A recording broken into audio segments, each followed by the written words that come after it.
स्वागत है दोस्तों आपका बीपीएससी हंट में। हम एनसीईआरटी की क्लास छठे सिक्स क्लास को हम देख के आगे बढ़ रहे हैं। हमने 4 लेसन को कंप्लीट किया है और आज हम 5वें लेसन को हम पढ़ेंगे। आज आप देख रहे होंगे रीडिंग में आपका क्या लिखा हुआ है, पृथ्वी के प्रमुख परिमंडल। आज का ये टॉपिक है, ये बहुत बड़ा ये टॉपिक है, इसको हम 2 पार्ट में हम पढ़ेंगे। देखिए, मैं जो पहले पढ़ा रहे थे हम, तो उसमें मैं क्या कर रहा था, किताब को मैं अंडरलाइन कर दे रहा था कि आप यहाँ से नोट्स बना लेंगे, परंतु आज हम अंडरलाइन भी करेंगे और हम टॉपिक वाइज हम नोट्स भी बोल करके हम आपसे बनवा देंगे। इससे क्या होगा कि आप सरल महसूस करेंगे। ऐसे लगता है कि कौन सा मैं लाइन लिखूं, कौन सा मैं छोड़ूं, ऐसे बहुत लोगों को लगता होगा, परंतु आज से हम उस दुविधा को भी हम दूर कर देंगे। तो चलिए शुरुआत करते हैं पृथ्वी के प्रमुख परिमंडल। जैसा कि आप पहले अध्याय में पढ़ चुके हैं कि पृथ्वी एकमात्र ऐसा ग्रह है जहां जीवन है। मानव यहां जीवित रह सकता है क्योंकि जीवन के लिए आवश्यक तत्व क्या क्या जरूरी होता है? भूमि, जल तथा हवा पृथ्वी पर मौजूद है। देखिए, जीवन के लिए आवश्यक तत्व कौन कौन सा है? भूमि है, जल है, हवा है, जो पृथ्वी पर क्या है? मौजूद है। अंडरस्टूड? मतलब इतना तो आप खुद से आप जानते भी होंगे कि हाँ, ये जरूरी है जीवन जीने के लिए। आगे हम पढ़ते हैं। पृथ्वी की सतह ऐसी है जिसमें पर्यावरण के 3 महत्वपूर्ण घटक आपस में मिलते हैं तथा एक दूसरे को क्या करते हैं? प्रभावित करते हैं। तो पृथ्वी की सतह ऐसी है जहां पर पर्यावरण का 3 महत्वपूर्ण घटक आपस में जो मिलते हैं और जो एक दूसरे को प्रभावित करते हैं। तो क्या है? भूमंडल, वायुमंडल और जलमंडल। देखिए, अब हम एक फिगर बनाते हैं इस प्रकार से, और तीनों का हमने क्या किया, हम पेन से क्या कर रहे, अलग पेन से हम क्या कर देते हैं, यहाँ पे हम चेंज कर देते हैं। देखिए, तीनों भाग जो आप देख रहे हैं, तीनों एक दूसरे को क्या करते हैं? प्रभावित करते हैं। और जो प्रभावित करने के बाद जो नया मंडल बनता है उसे हम क्या कहते हैं? जैव मंडल कहते हैं। तो हम पढ़ेंगे, उसके बारे में अध्ययन करेंगे आगे। देखिए आगे क्या बता रहा है, देखना है आगे।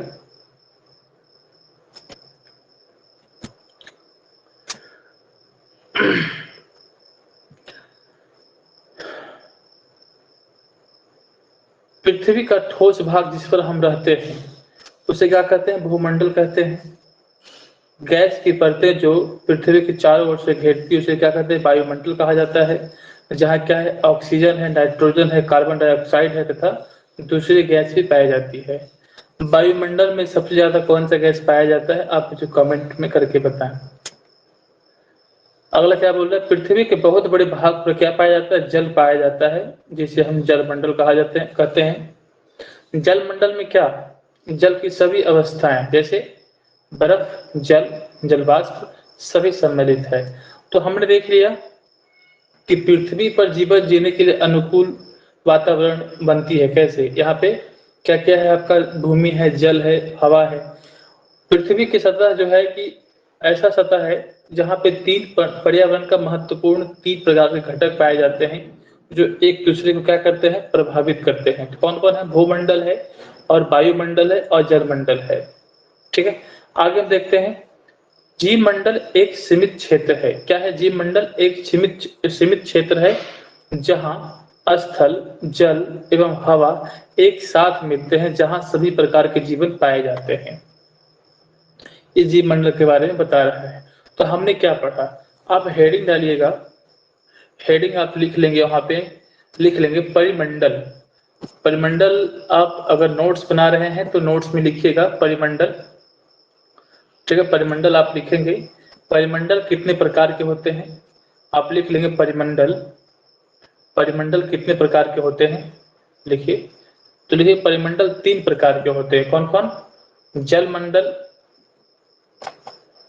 भूमंडल और वायुमंडल। तो हम पहले किसके बारे में पढ़ेंगे? आज हम 2 मंडल खत्म करेंगे। कौन कौन? भूमंडल और जलमंडल को हम खत्म करेंगे आज, ठीक है। तो भूमंडल हेडिंग डाल के आप सुने, और जहां मैं अंडरलाइन करता हूं वहां पे आप भी अपने बुक्स में करें, और जब मैं नोट्स लिखवाऊंगा तो आप नोट्स भी लिखें साथ साथ में, ठीक है। चलिए, पृथ्वी के ठोस भाग को भूमंडल कहा जाता है। पृथ्वी के ठोस भाग को क्या कहा जाता है? भूमंडल कहा जाता है। यह भूप्रपटी की चट्टानों तथा मिट्टी की पतली परतों का बना होता है। जो हमारा जो भूमंडल है वो कैसे बना होता है? यह भूप्रपटी चट्टानों तथा मिट्टी की पतली परतों से बना होता है, जिसमें जीवों के लिए क्या होता है? पोषक तत्व पाए जाते हैं। पृथ्वी की सतह को दो मुख्य भागों में बांटा जा सकता है। बड़े स्थलीय भूभाग को हम क्या कहते हैं? महाद्वीप के नाम से जानते हैं, तथा बड़े जलाशय भाग वाले भाग को हम क्या कहते हैं? महासागरीय बेसिन के नाम से जानते हैं। विश्व के सभी महासागर आपस में एक दूसरे से जुड़े हैं। तो क्या आपको ये पता करना है कि जो विश्व का जो मानचित्र है उस पर देखिए, क्या स्थलीय भूभाग एक दूसरे से आपस में जुड़े हैं? आपको पता लगाना है। ये 6 क्लास के बच्चों के लिए सवाल है, तो आप पढ़ चुके हैं। तो आगे हम बात करते हैं। समुद्री जल की तल सभी जगह समान होता है। स्थल की ऊंचाई को समुद्र तल से मापा जाता है, जिसे शून्य माना जाता है। देखिए, अगर किसी पृथ्वी पर से किसी ऊंचाई को अगर मापना है उसको, तो हम कहाँ से मापेंगे उसको? समुद्र की तल से मापते हैं। ऐसा क्यों करते हैं? क्योंकि समुद्र की सतह जो होती है, वो तल जो होती है, वो क्या होती है? समान होती है, और वहां से हम शून्य मान करके पृथ्वी पे जो ऊंचाई जो होता है हम उसको मापते हैं। जैसे कि आप माउंट एवरेस्ट की बात कर रहे हैं। माउंट एवरेस्ट की लंबाई कितनी कितनी ऊंचाई है? तो 8,848 मीटर है। अब कुछ बढ़ा है, कहीं किसी किसी बुक में आपको 8,850 कहीं मिलेगा, कहीं पे आपको 8,848 मिलेगा। तो अगर हम उसको मापते हैं उसको, तो कहाँ से मापेंगे? कहाँ से उसको हम पता करें कितनी ऊंचाई है? समुद्र की सतह से, समुद्र की तल से उसको माप करके उतना बताया गया है, ठीक है। तो आगे बात करते हैं। देखिए, मैप है एक प्रकार से, इसको आप देख लेंगे कितनी प्रकार का ये यहाँ पे आपका महाद्वीप है और कहाँ पे महासागर है, तो आगे हम बताएंगे। चलिए, आगे हम बात करते हैं। देखिए, विश्व का यहाँ पे लिखा भी है, विश्व का सबसे ऊंचा शिखर कौन सा है? माउंट एवरेस्ट है, जिसकी ऊंचाई कितनी है? लगभग कितना मीटर ऊंचा है? 8,848। ये कहीं कहीं पे आंकड़ा जो रहता है 8,850 भी रहता है, और कहीं कहीं पे 8,848 रहता है। तो आप अपने हिसाब से मैनेज कर लीजिएगा। आपको जहां से लगे कि हम इसको देख, गूगल से आप कहीं से भी नोट कर सकते हैं। विश्व का सबसे गहरा भाग प्रशांत महासागर का मेरियाना गर्त है, जिसकी गहराई 11,022 मीटर है। 11 22 हम याद रखेंगे, और 0 आप माइनस कर लेंगे, ठीक है। क्या आपने कभी कल्पना की है कि समुद्र की गहराई पृथ्वी के सबसे ऊंचे भाग से इतनी अधिक भी हो सकती है? ये आपको कल्पना करने के लिए बता रहा है। तो हमने क्या पढ़ लिया? ये जलमंडल के सॉरी भूमंडल के बारे में हमने यहाँ पे अध्ययन किया। अब भूमंडल पे हम क्या क्या है हम उसको देखेंगे। तो महाद्वीप है और महासागर है, तो हम अलग से उसको पढ़ेंगे महासागर को। तो पहले हम महाद्वीप देख लेते हैं। तो पहले आप क्या करेंगे? आप पहले करें कि आप जो मैंने भी इतना पढ़ाया है उसको आप नोट कर लें। तो आप लिखिएगा भूमंडल, हेडिंग डालिएगा भूमंडल। जो मैं लिखा रहा हूं आप उसी को लिखते चले। भूमंडल लिखिएगा। महासागर बेसिन, महासागरीय बेसिन तथा महाद्वीपों से बना है। महासागर बेसिन तथा महाद्वीपों से बना है।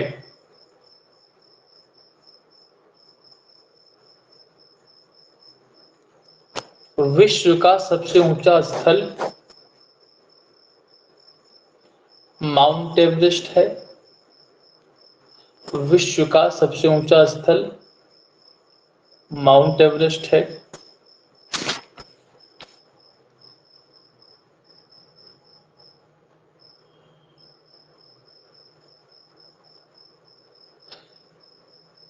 जिसकी ऊंचाई 8,848 मीटर है।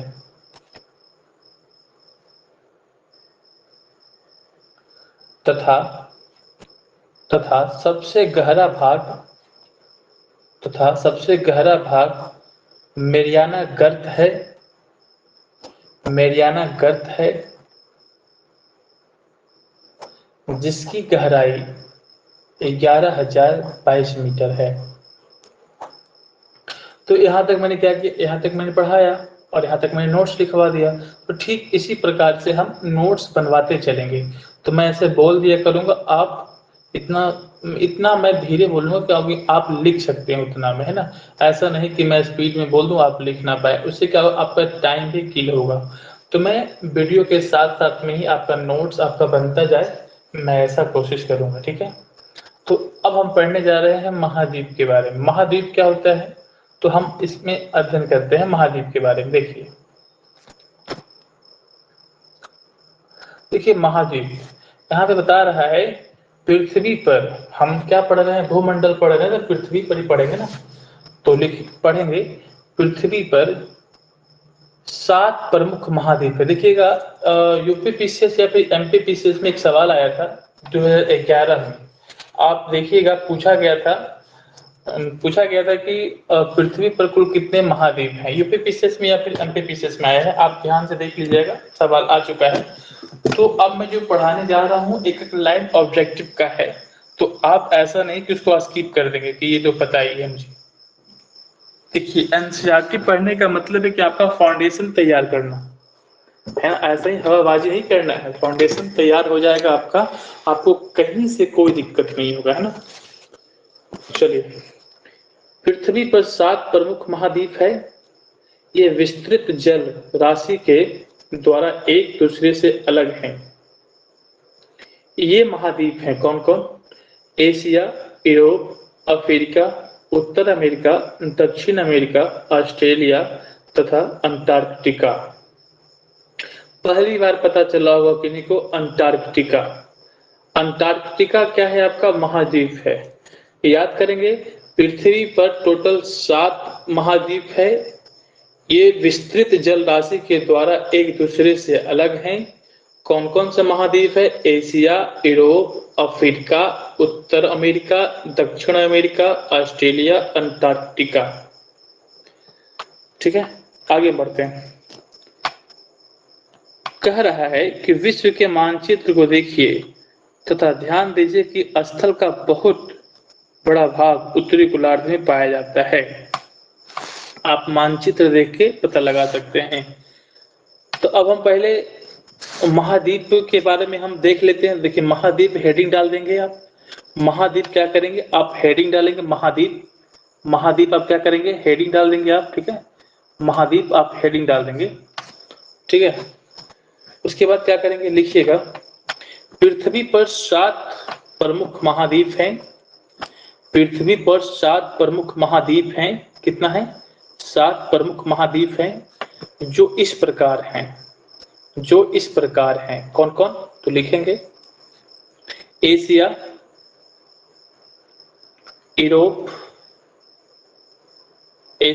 यूरोप, अफ्रीका, उत्तर अमेरिका, दक्षिण अमेरिका, ऑस्ट्रेलिया, अंटार्कटिका। ठीक है। देखिए हम बता देते हैं, यहाँ पे देखिएगा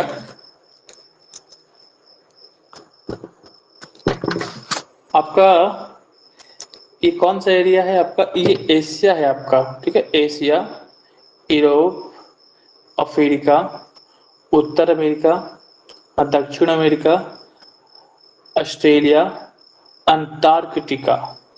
यहाँ आपको क्या है, अंटार्कटिका।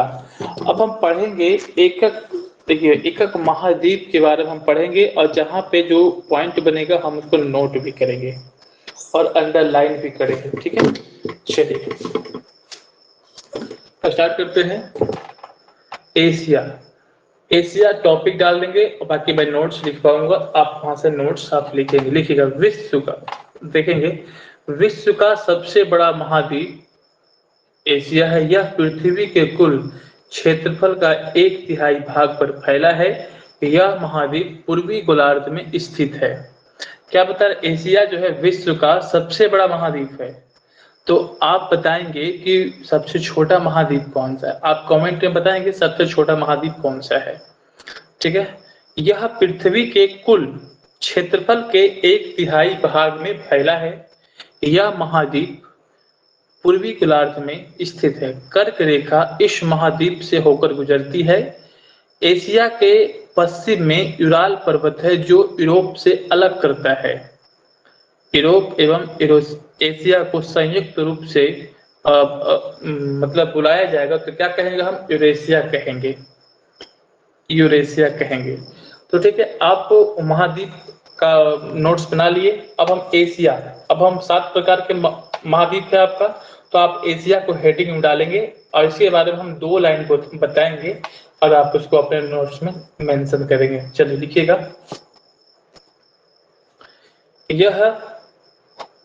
यह विश्व का सबसे बड़ा महाद्वीप है।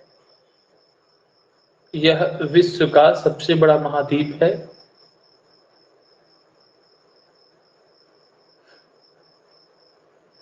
महाद्वीप है। यह पूर्वी गोलार्ध में स्थित है। यह पूर्वी गोलार्ध में स्थित है।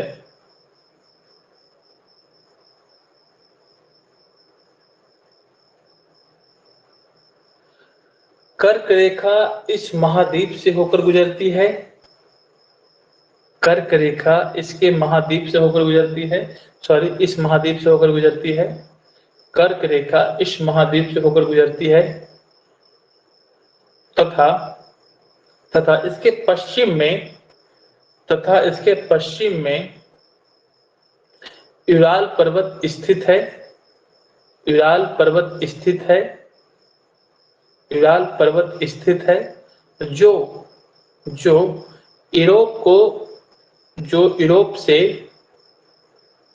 यूरोप से एशिया को अलग करता है।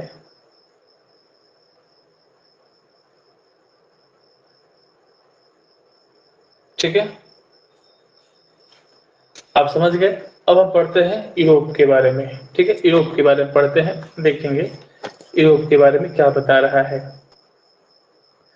देखेंगे यूरोप के बारे में क्या है। एशिया से बहुत छोटा है। यह महाद्वीप एशिया के पश्चिम में स्थित है। आर्कटिक वृत्त इससे होकर गुजरती है। यह 3 तरफ से जल से घिरा है। विश्व के मानचित्र को देखिए और इसका स्थिति का पता लगाइए। तो यूरोप को आप हेडिंग में डालेंगे। यूरोप को इसके बारे में 2 लाइन लिखेंगे, ज्यादा नहीं लिखेंगे। यह एशिया के पश्चिम में स्थित है। यह एशिया के पश्चिम में स्थित है। इस महाद्वीप से आर्कटिक वृत्त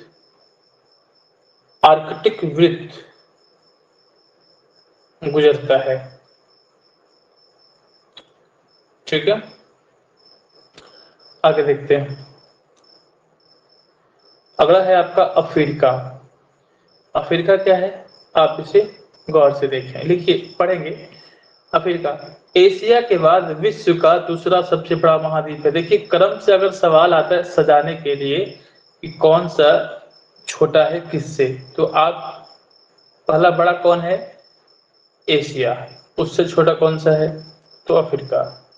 ठीक है, विषुवत वृत्त या 0 डिग्री अक्षांश इस महाद्वीप के लगभग मध्य भाग से होकर गुजरती है। अफ्रीका का बहुत बड़ा भाग उत्तरी गोलार्ध में स्थित है। आप देखेंगे कि यह एक ऐसा महाद्वीप है जिससे होकर कर्क, विषुवत तथा मकर तीनों रेखाएं गुजरती है।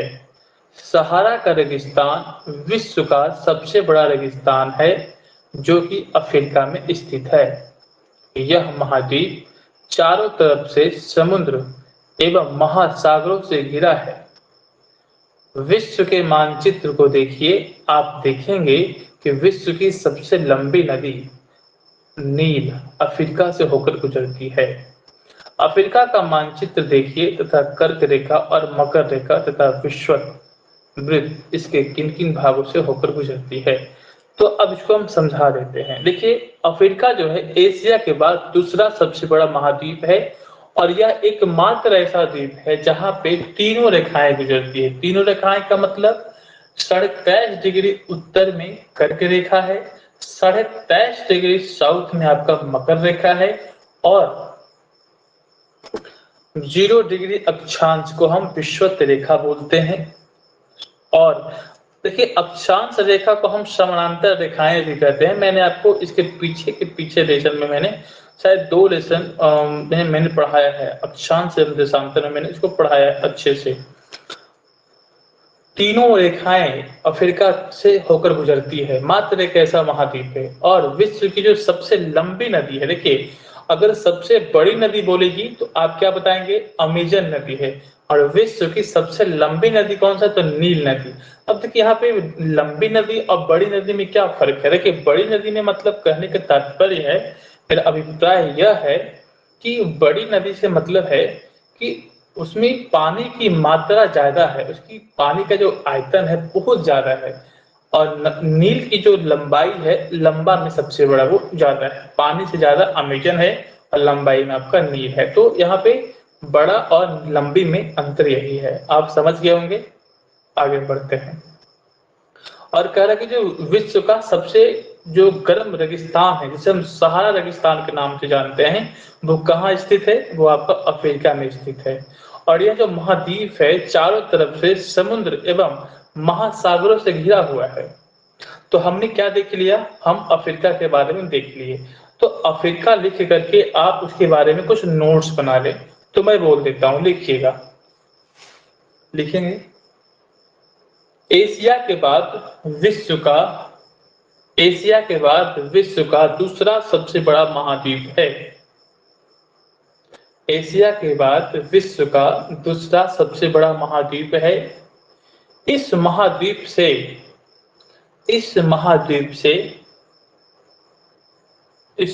से विषुवत रेखा, कर्क रेखा, मकर रेखा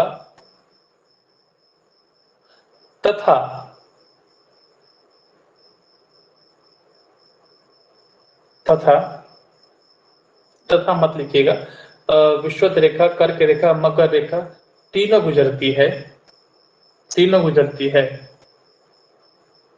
एवं विश्व का सबसे गर्म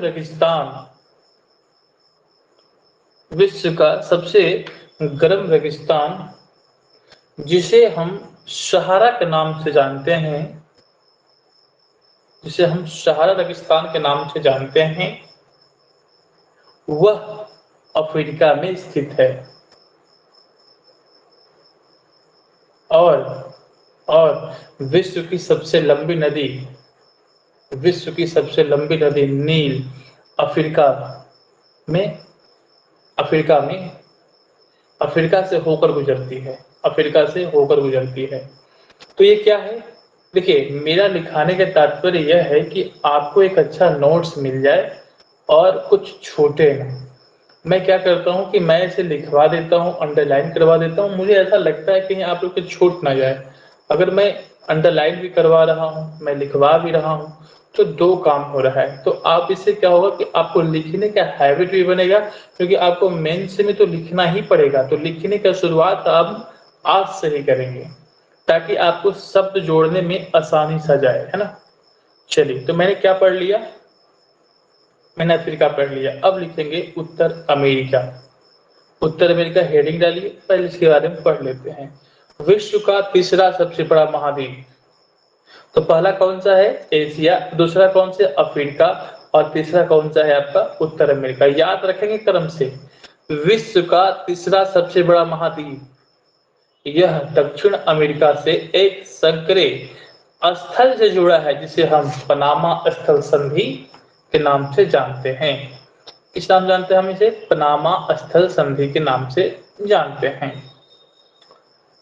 कह रहा है कि यह महाद्वीप पूरी तरह से उत्तरी एवं पश्चिमी गोलार्ध में स्थित है। कौन सा, देखिए आपका जो उत्तरी अमेरिका है, आप जब वर्ल्ड का मैप खोलेंगे तो इस प्रकार से आपका क्या है, वर्ल्ड का मैप है, और यहाँ पे क्या है आपका, आपका क्या है, यहाँ पे अमेरिका है, उत्तरी अमेरिका। तो कहाँ है, उत्तरी गोलार्ध में है। ये विश्वविद्यापीठ है बीचों बीच से, ये उत्तरी गोलार्ध में है। तो ये कहाँ है, ये पश्चिम में है। तो आप जानते हैं उत्तर, दक्षिण, पश्चिम, ये पूरब। तो उत्तरी अमेरिका जो है आपका पूरी तरह से उत्तरी गोलार्ध में है और पश्चिमी गोलार्ध में स्थित है। तो याद रखेंगे।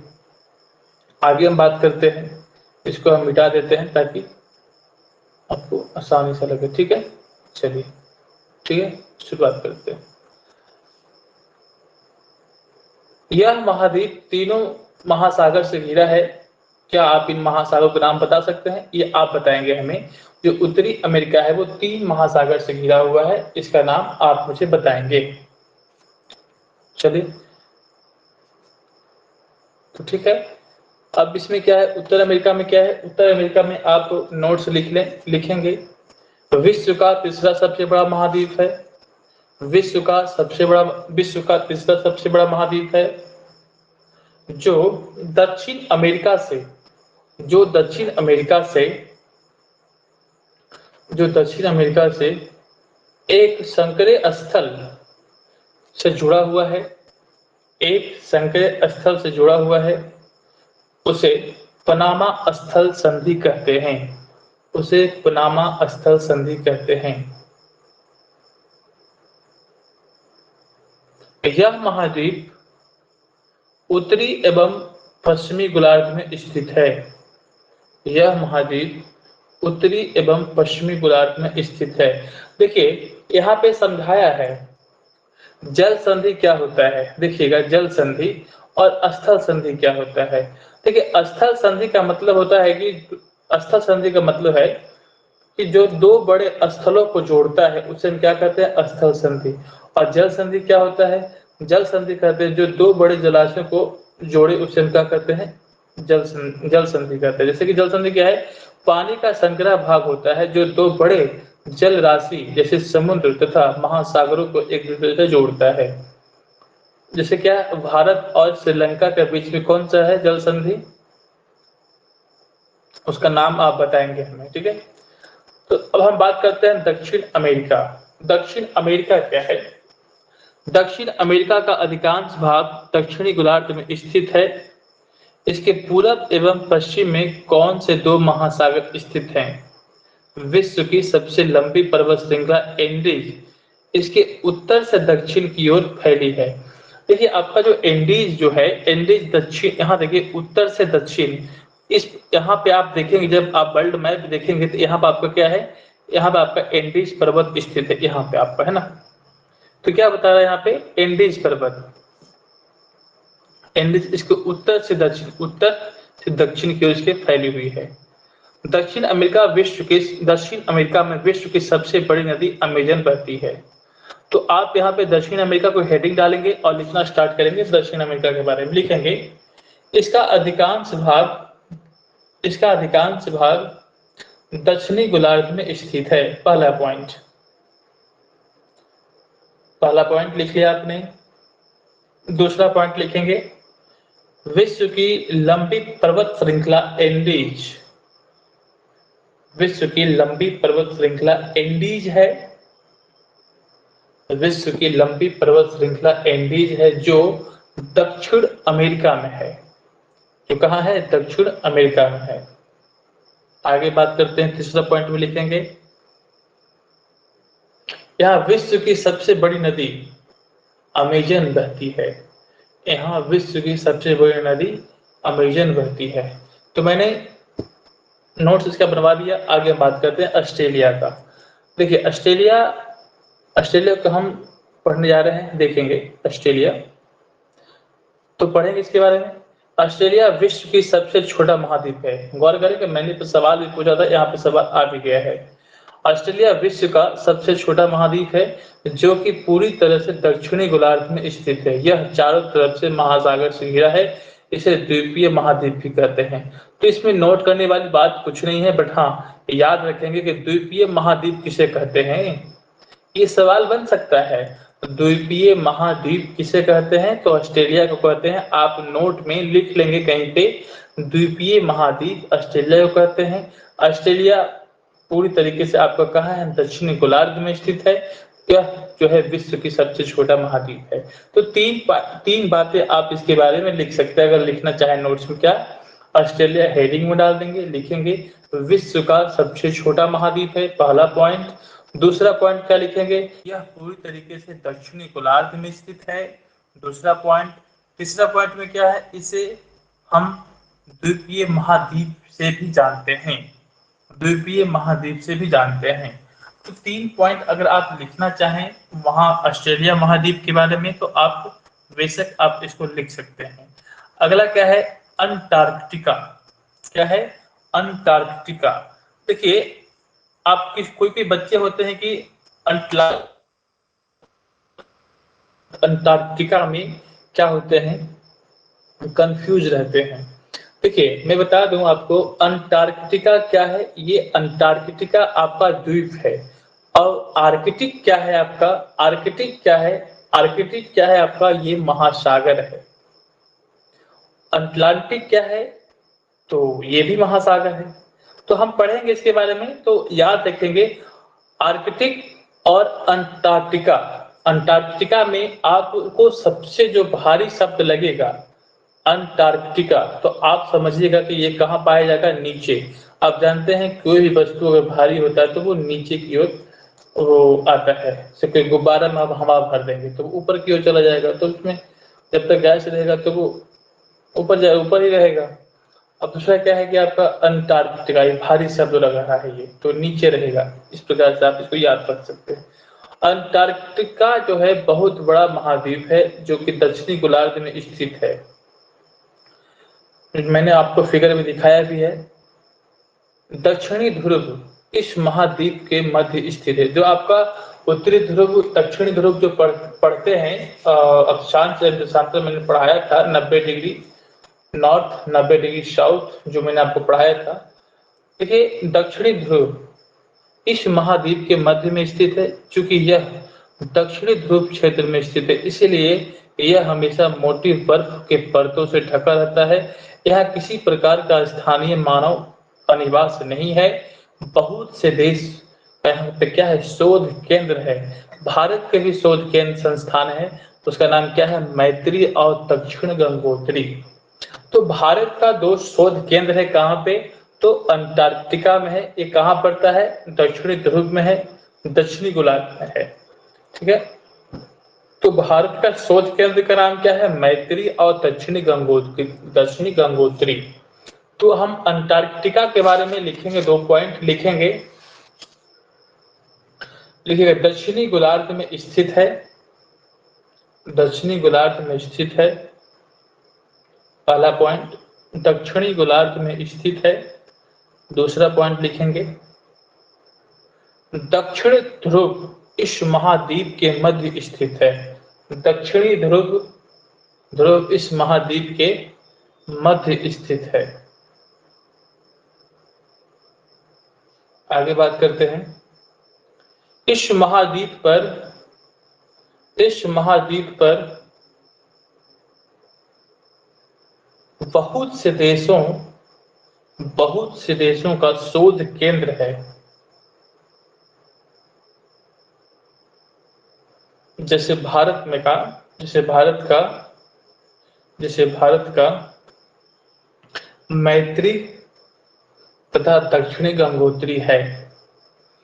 तो मैंने भूमंडल के बारे में मैंने पूरा पढ़ा दिया है। अब हम खत्म करेंगे जलमंडल। जलमंडल को पढ़ा करके मैं इस वीडियो को रोक दूंगा, आगे इसके हम कल पढ़ेंगे। तो पहले हम पढ़ लेते हैं जलमंडल के बारे में। अब देखिए पूरी तरीके से आपका परिमंडल का पहला भाग है, आपका भूमंडल, वो आपका कंप्लीट हो गया 6 एनसीईआरटी 6वीं क्लास के अनुसार। तो ठीक है, हम देखते हैं जलमंडल। पृथ्वी को नीला ग्रह कहा जाता है। क्यों कहा जाता है? पृथ्वी का 71% भाग जल तथा 29% भाग स्थल है, इसीलिए पृथ्वी पर कितना जल पानी है? 71% पानी है और 29% भाग क्या है? स्थल है। जलमंडल में जल के सभी रूप उपस्थित है। इसमें महासागर एवं नदियां, झील, हिम नदियां, भूमिगत जल एवं वायुमंडल जलवाष्प सम्मिलित है। ठीक है, आगे देखते हैं। यहाँ पे बता रहा है आपका कि अलवण जल, अलवण जो जल है पूरी पृथ्वी पर कितना है? 2%, 2.5% है। और महासागर कितना है? 97.5% है।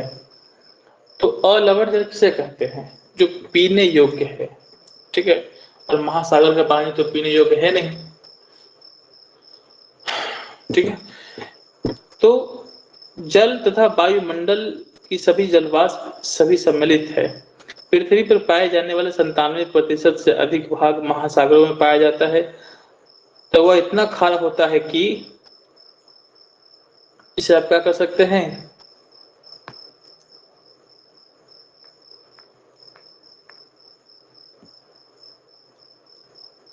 कहाँ पढ़ रहे थे?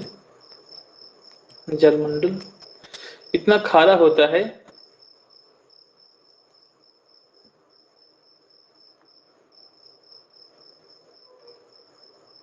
कि मानव के उपयोग में नहीं आ सकता है।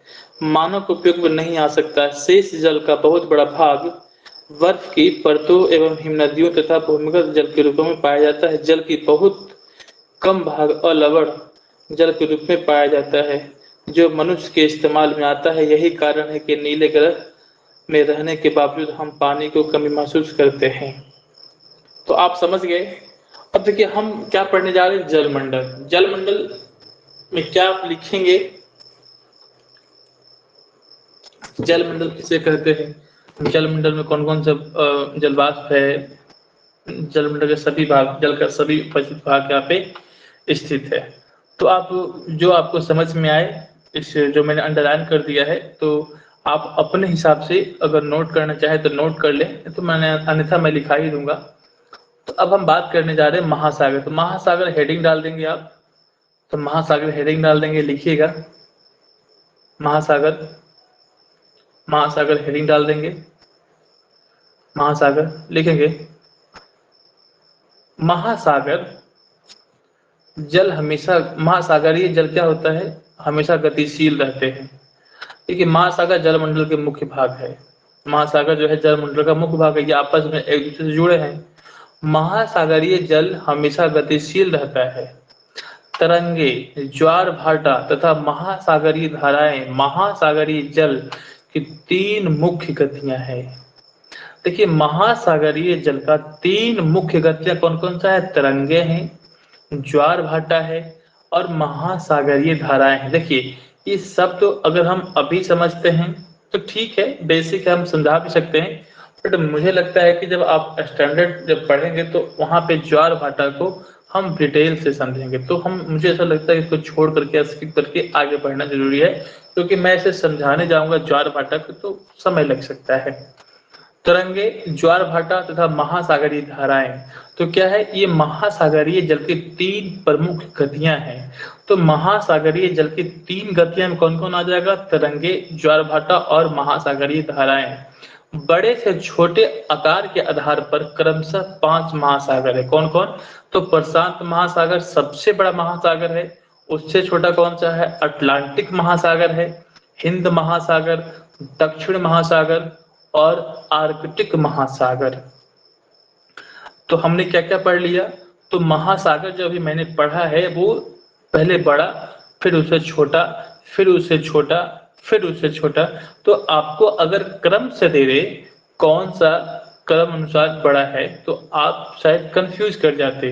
तो एनसीईआरटी का छठी क्लास में इसका सवाल है, आप इसको देख सकते हैं। प्रशांत महासागर, अटलांटिक महासागर, हिंद महासागर, दक्षिणी महासागर और आर्कटिक महासागर। तो चलिए हम शुरुआत करते हैं, एक एक महासागर को हम पढ़ेंगे। पहला महासागर को हम पढ़ते हैं प्रशांत महासागर। प्रशांत महासागर के बारे में हम पढ़ेंगे, तो लिखेंगे प्रशांत महासागर के बारे में। बस हम इसी को पढ़ा के खत्म कर देंगे जलमंडल को। तो प्रशांत महासागर सबसे बड़ा महासागर है, लिखते चलेंगे। प्रशांत महासागर सबसे बड़ा महासागर है। यह पहले सुन लेते हैं, उसके बाद लिखेंगे। प्रशांत महासागर सबसे बड़ा महासागर है। यह पृथ्वी के 1/3 भाग पर फैला है। पृथ्वी का सबसे गहरा भाग मेरियाना गर्त प्रशांत महासागर में स्थित है। प्रशांत महासागर लगभग वृत्ताकार है। एशिया, ऑस्ट्रेलिया, उत्तर एवं दक्षिण अमेरिका इसके चारों ओर स्थित है। तो आप प्रशांत महासागर के बारे में लिखना स्टार्ट कर देंगे। हेडिंग डालिएगा, प्रशांत महासागर लिखेंगे, पॉइंट करके लिखेंगे, पॉइंट करके लिखेंगे। प्रशांत महासागर सबसे बड़ा महासागर है, पहला पॉइंट लिखेंगे। प्रशांत महासागर सबसे बड़ा क्या है महासागर, पहला पॉइंट लिखेंगे। पृथ्वी का सबसे गहरा भाग मेरियाना गर्त, तो दूसरा पॉइंट लिखेंगे। पृथ्वी का सबसे गहरा भाग मेरियाना गर्त प्रशांत महासागर में स्थित है।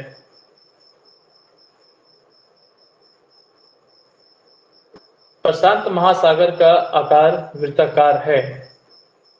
प्रशांत महासागर का आकार वृत्ताकार है और इसके चारों ओर कौन कौन सा स्थित है, आप लगा सकते हैं मैप देख करके। एशिया, ऑस्ट्रेलिया, उत्तर एवं दक्षिण अमेरिका से क्या है, इसके चारों ओर स्थित है। तो ध्यान रखेंगे, एशिया, ऑस्ट्रेलिया और उत्तर एवं दक्षिण अमेरिका से चारों ओर स्थित है। अगर आपको चौथा पॉइंट लिखना है तो आप लिख सकते हैं, अन्यथा ऐसे लिखने की जरूरत नहीं है। ये कॉमन सेंस है, इसको आप याद भी रख सकते हैं। नहीं याद रहेगा जिनको, आप इसको नोट कर लेंगे आप, ठीक है। चलिए, अटलांटिक महासागर विश्व का सबसे बड़ा महासागर, दूसरा सबसे बड़ा महासागर है। अटलांटिक महासागर जो है विश्व का दूसरा सबसे बड़ा महासागर है। यह अंग्रेजी भाषा के यस अक्षर के आकार का है। तो क्या अटलांटिक महासागर के बारे में, यह दूसरा सबसे बड़ा महासागर है। इसका आकार कैसा है, यस आकार का है।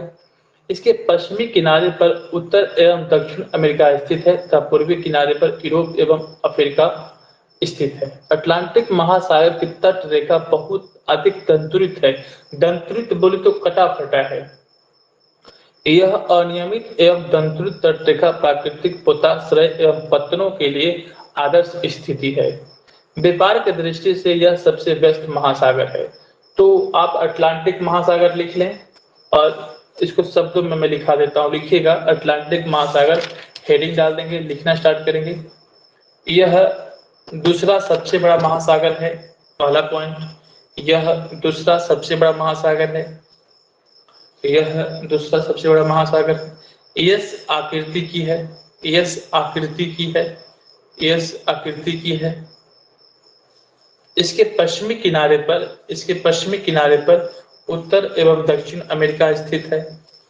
इसके पश्चिमी किनारे पर उत्तर एवं दक्षिण अमेरिका स्थित है तथा पूर्वी किनारे पर यूरोप एवं अफ्रीका स्थित है। पूर्वी किनारे पर यूरोप एवं अफ्रीका स्थित है। अगला पॉइंट लिखेंगे। इसकी तट रेखा बहुत ही दंतुरित है। इसकी तट रेखा बहुत ही दंतुरित है, जो बंदरगाह के लिए आदर्श स्थिति को दर्शाता है। जो बंदरगाह के लिए आदर्श स्थिति को दर्शाता है। और यहाँ सर्वाधिक बंदरगाह मिलता है। ठीक है, अब लिखेंगे, हिंद महासागर को पढ़ेंगे, उसके बाद इसका नोट्स बनाएंगे। ठीक है, लिखने के बाद मैं इसलिए बोल रहा हूं ताकि आप बार बार लिखें।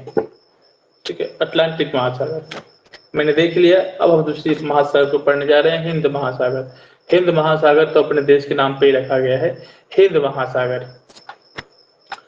हिंद महासागर एक ऐसा महासागर है जिसका नाम किसी देश पर यानी भारत के नाम पर रखा गया है। यह महासागर लगभग त्रिभुजाकार है। इसके उत्तर में कौन सा है? एशिया है, पश्चिम में अफ्रीका है एवं पूर्व में ऑस्ट्रेलिया स्थित है। तो आप हिंद महासागर के बारे में 2 शब्द लिख सकते हैं, लिखेंगे। यह एक ऐसा महासागर है, यह एक ऐसा महासागर है जिसका नाम किसी देश के नाम पर रखा गया है। यह एक ऐसा महासागर जिसका नाम किसी देश के नाम पे रखा गया है, यानी भारत के नाम पर, यानी भारत के नाम पे रखा गया है। इसका आकार त्रिभुजाकार है, इसका आकार त्रिभुजाकार है।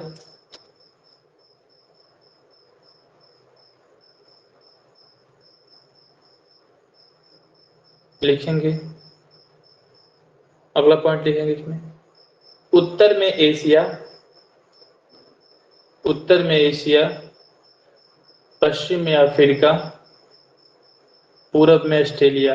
देखिए मैंने इसलिए इसको लिखवा दिया क्योंकि आप भारत से बिलोंग करते हैं, भारत के रहने वाले हैं, तो हिंद महासागर भारत के नाम पे रखा गया है। तो हो सकता है पूछ दे कि हिंद महासागर के उत्तर में कौन सा देश, कौन सा महाद्वीप है, पश्चिम में कौन सा महाद्वीप है, पूरब में कौन सा महाद्वीप है। तो आपको जानकारी आते आना चाहिए और आपको तकलीफ नहीं होगी फिर, ठीक है। अब लास्ट लिखेंगे, लास्ट में 2 महासागर और हैं, लिखेंगे दक्षिणी महासागर। दक्षिण महासागर लिखेंगे। इसके बारे में क्या है? दक्षिण महासागर अंटार्कटिका महाद्वीप के चारों ओर से घिरा करता है, घेरता है। दक्षिण महासागर जो है अंटार्कटिका जो महाद्वीप है उसको चारों ओर से घेरता है। यह अंटार्कटिका महाद्वीप से उत्तर की ओर 60 डिग्री दक्षिण अक्षांश तक फैला हुआ है। तो आप इतना लिख लेंगे तो चल जाएगा। आप इसको पूरा लाइन को आप लिख लेंगे, ये पूरा लाइन को आप लिख लें तो इसको नोट्स आपका बन जाएगा। आगे क्या है? आर्कटिक महासागर। आर्कटिक महासागर उत्तर ध्रुव वृत्त में स्थित है। उत्तर ध्रुव वृत्त में मतलब 90 डिग्री साउथ वृत्त में, sorry 90 degree north, 90 degree north है, साउथ नहीं, टंग स्लिप कर गई। 90 डिग्री नॉर्थ आर्कटिक महासागर ध्रुव वृत्त में स्थित है।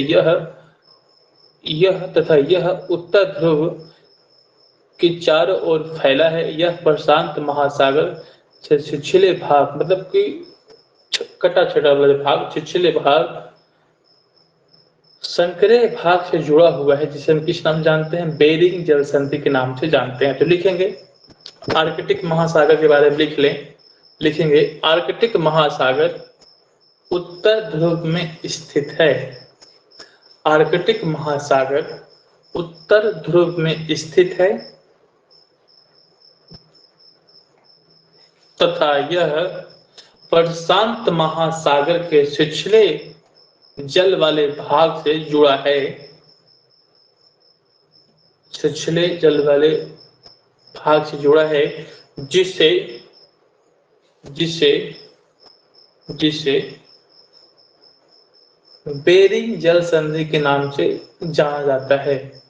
बेरिंग जल संधि, मैंने 2 संधि पढ़ा, एक स्थल संधि, पनामा स्थल संधि। पनामा स्थल संधि किन 2 स्थलों को जोड़ता है? आप मुझे कमेंट में आंसर बताएंगे। दूसरा संधि मैंने क्या पढ़ा? बेरिंग जल संधि। बेरिंग जल संधि किस 2 महासागर को जोड़ता है? आप इसको अपने कमेंट में बताएंगे। तीसरा सवाल आपका है, तीसरा सवाल आपका इस प्रकार से है, आप उसको सारे सवालों का जवाब जो है मुझे कमेंट में बताएंगे। तीसरा सवाल सुनेंगे आप कि कौन सा ऐसा महाद्वीप है जिससे तीनों रेखा गुजरती है और सहारा रेगिस्तान कहाँ स्थित है? 3 सवाल। चौथा सवाल है आपका, विश्व की सबसे बड़ी नदी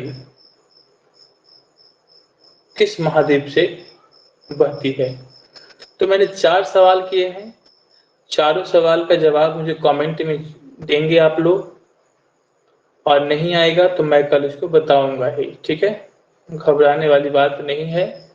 और हाँ, और जो भी हमारे चैनल को देखते हैं उसको आप सब्सक्राइब करें और अपने दोस्तों, अपने परिवारजनों या फिर लोगों के पास में आप भेजें। ये आपका ही चैनल है, इसे सपोर्ट करें, और आपके सपोर्ट से ही इस चैनल को हम आगे ले जा सकेंगे। और इसमें हम बीपीएससी या फिर यूपीपीएससी या फिर जेपीएससी, एमपीपीएससी, सारा इस पे हम मटेरियल को उपलब्ध करवाएंगे, और उस मटेरियल को हम बाकायदा पढ़ाएंगे, उपलब्ध ही नहीं करवाएंगे। मैं उस मटेरियल को मैं समझाऊंगा, अपने हाथों से नोट्स बनाऊंगा, और सामने जिस तरीके से आज हम बोल करके लिखा है, मैं कभी लिख करके अपने हाथों से नोट्स आपको यहाँ पे बताऊंगा, ठीक है। तो आप लोग जल्द से जल्द इसको जोड़ें और इसको आगे ले जाएं। तो मिलते हैं कल नेक्स्ट वीडियो में। Take care, bye bye.